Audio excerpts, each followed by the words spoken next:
గుజరాత్లోని మోర్బీ జిల్లా వీర్ పర్డా గ్రామం శివార్లలో ఉన్న ఒక వ్యవసాయ బావిలోని నీరు గత కొద్ది రోజులుగా అసాధారణ సుడులు తిరుగుతూ కదలడం ఆసక్తిని రేకెత్తిస్తుంది. చుట్టుపక్కల బావుల్లో నీరు ప్రశాంతంగా ఉన్నప్పటికీ ఈ బావిలో మాత్రమే నీరు అలజడికి గురవుతోంది. బావిలో ఏం జరుగుతుందో తెలుసుకునేందుకు భూగర్భ శాస్త్రవేత్తలు ఘటనా స్థలాన్ని పరిశీలించారు. ఈ వింత దృశ్యాన్ని చూడడానికి స్థానికులు ఆ బావి వద్దకు క్యూ కడుతున్నారు. గుజరాత్లోని మోర్బీ జిల్లా వీర్ పర్దా గ్రామం శివార్లలో ఉన్న ఒక వ్యవసాయ బావిలో నీరు విపరీతంగా అలజడికి గురవుతున్న ఘటన తీవ్ర చర్చనీయాంశంగా మారింది.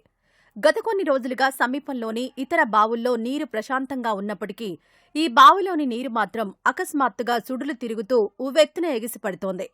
ఈ బావిలో మాత్రమే నీరు కదులుతూ ఉండడంతో ఆ దృశ్యాన్ని చూసేందుకు జనం క్యూ కడుతున్నారు.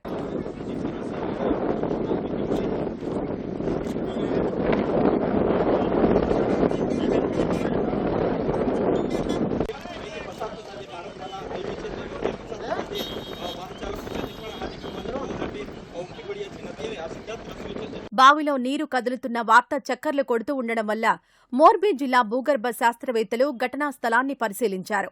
నీటి అడుగుభాగంలో చిక్కుకున్న గాలి స్థానభ్రంశం చెందడం లేదా ఇటీవల కురిసిన వర్షాల వల్ల భూగర్భ జలాల్లో సంభవించిన సహజ పరిణామాల వల్లే నీటి ఉపరితలంపై ఈ తరహా అలజడి ఏర్పడుతోందని ప్రాథమిక అంచనాకొచ్చారు. ఈ ప్రక్రియకు భూకంపంతో ఎలాంటి సంబంధం లేదని శాస్త్రవేత్తలు స్పష్టతనిచ్చారు. ఈ వింత ఘటనపై మరింత లోతుగా అధ్యయనం చేసి సమగ్ర నివేదిక సమర్పించాలని గుజరాత్ భూగర్భ జల పరిశోధనా సంస్థను మోర్బీ జిల్లా కలెక్టర్ ఆదేశించారు.